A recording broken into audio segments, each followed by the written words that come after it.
Major Ziaur রহমানকে 1971-এর 26শে March বোয়ালখালীর পার্টিতে receive করেছি এবং সারা দিন আমি জিয়াউর রহমান সাহেবের সাথে ছিলাম। প্রমাণ চান? এই সংসদের কাছে বলছি, you have to call colonel Oli, you have to call lieutenant general Mir Shawkat Ali, যারা আমরা একসাথে ছিলাম। আমি বরঞ্চ সংসদে প্রস্তাব দিচ্ছি, এই বাদানুবাদের দরকার নাই।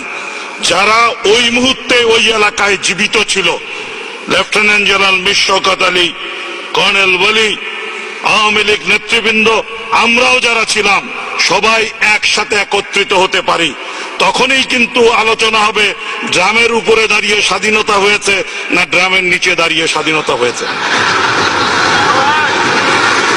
মাননীয় স্পিকার, একই সাথে বলতে চাই, অনেকে একটা জিনিস ভুলে যান, যেই ডিক্লারেশন নিয়ে এত প্রশ্ন উঠছে, declaration on behalf of Bangabandhu দিয়ে জাতির কর্তৃত্ব নিতে চাচ্ছেন, সেই একই রেডিও স্টেশন এই অদম মঈনুদ্দিন খান বাদল 1971-এর 16ই ডিসেম্বর ওই রেডিও স্টেশন দখল করে বাংলাদেশ স্বাধীন হতে ঘোষণা দিয়েছিলাম।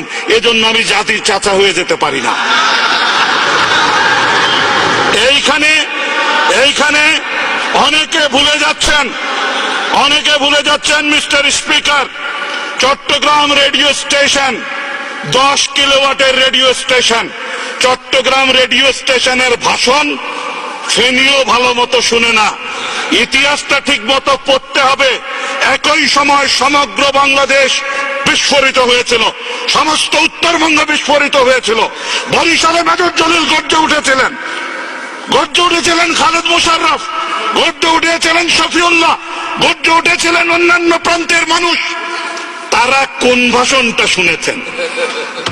উনাদের বুঝতে হবে, সমগ্র বাংলাদেশ একসাথে ফেটে পড়ার পিছনে যেই ব্যক্তির মোহনবাসী সমস্ত বাঙালিকে একত্রিত করেছে, তার নাম উচ্চারণ ব্যতি রেখে ক্রমাগত শ্রদ্ধা এই জাতির অধঃপতন ডেকে এনেছে।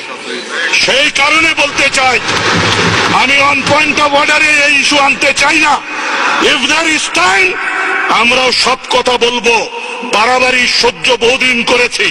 আপনাকে একটি কথা বলতে চাই, এই বিমানবন্দরের নাম কি? শাহ আমানত বিমানবন্দর ছিল।